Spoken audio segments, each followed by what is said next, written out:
think we got Jason Quigley on the line. Jason, good morning. All right, lads, how you keeping? Very well. How are you getting on? First of all, explain the news to people who haven't heard. You're in the mix to fight Canelo Alvarez this year. You've been listed as a finalist to fight him. What does that mean? Yeah, so there was obviously a pool of maybe 4 or 5, I think possibly 6 fighters at one stage to fight Canelo, and I have been one of those.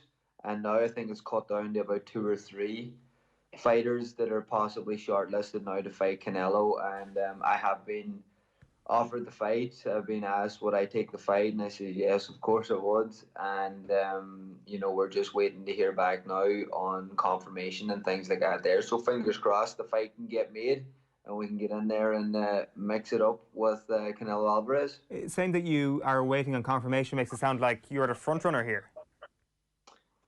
Well, to be honest, like I don't know what Team Canelo or any of those guys are saying that, in terms of this is the guy we want or this is the fight that we want. I haven't a clue. I think John Ryder is one of the other fighters. He could be, for all we know, I could be picked already or he could be picked already, and they're just getting ready to make the phone call to us. Like there's no inkling to say that I'm a favourite or anything like that there. I haven't been given the nod in terms of my management or Golden Boy haven't told me anything like that. All I know is I'm in the mix, one of 3 other fighters, and let's hope that they can pick me out of it. So the ball is in his court firmly at the moment then. Is this something that you've had your eye on for quite some time when you chalk down the hopes and dreams or the big fights that you want in your career? Was he one of the names that you would have had on that list?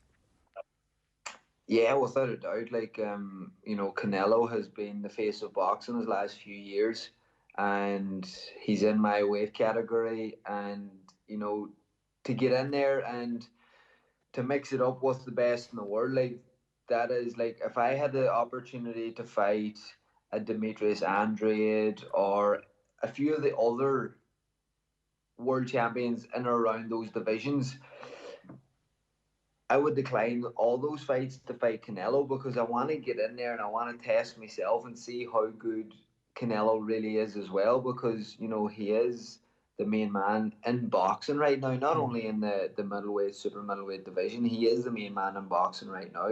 And this is what it's all about. I want to get in there with the best. I want to test myself. I want to test them, and I want to come away from this sport knowing that I gave it absolutely everything. I was in there with the best, and I mixed it up with the best, and I gave it one hell of a shot. It's not just about being one of the best around right now. I think when you look back in his career, after all is said and done, he'll go down as one of the all-time greats. It's a fairly blunt question here. Do you think you have a chance of beating him? I wouldn't be getting in there if I didn't think I had a chance of beating him. That is the first and foremost. Boxing's it's a difficult game. It's a difficult sport, and if I was getting in there with no hope of beating him, I wouldn't take the fight. Do you know what I mean? I know in my abilities, and I know I'm a massive underdog in that fight, but I know the heart and the determination that I have. I'm not going to turn around here and say I'm going to go in there and I'm going to knock him out. I'm not going to do Floyd Mayweather, Conor McGregor prediction on it, but I definitely know that I'm going to give him one hell of a fight. It would be great to come away with a victory. I know I'm going to go in there as a big underdog, but without a doubt, I have victory in my mind with 100% getting in through those ropes against him.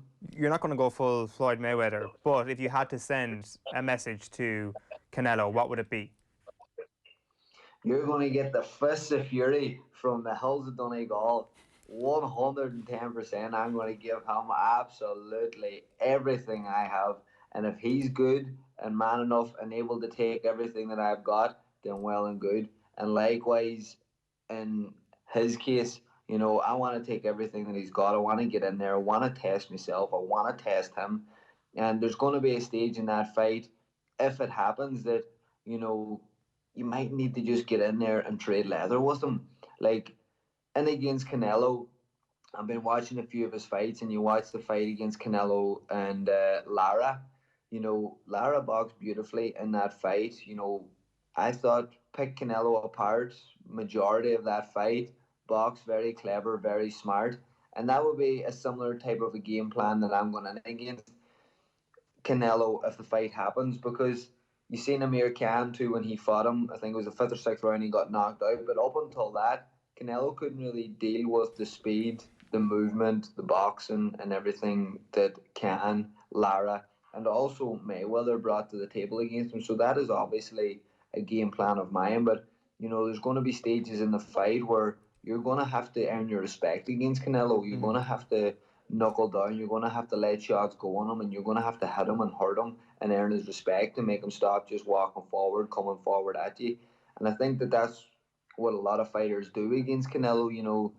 They don't really earn the respect. They get hit one or two big heavy shots, and they're on the retreat. They're on the back foot. Yeah.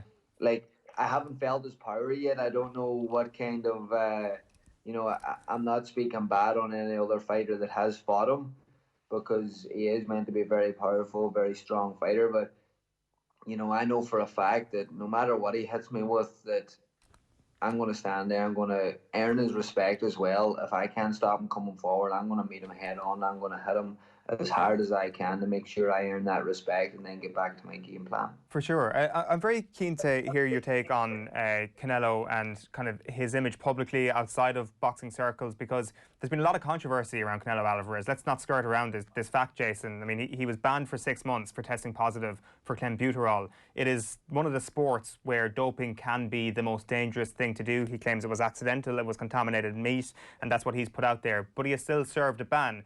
There is a checkered past around this guy, and as the guy who was going to be taking his punches, I'm sure that's something you'll have to think about or have thought about. Yeah, well, he's made the mistake, and he is going to be a lot more watched now than he was previously. So I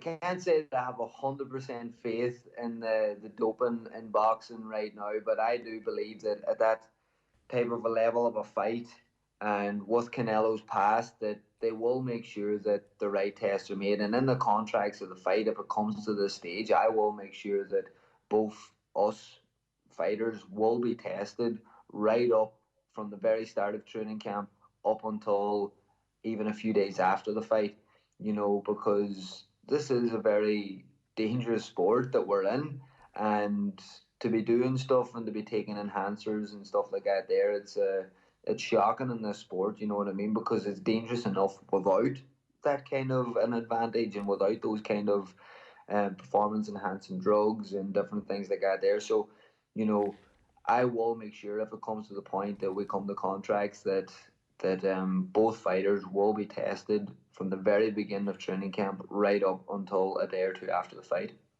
How is your fitness at the moment? How is your conditioning? Were you doing a lot of training over the course of lockdown? Yeah, I've been in great shape.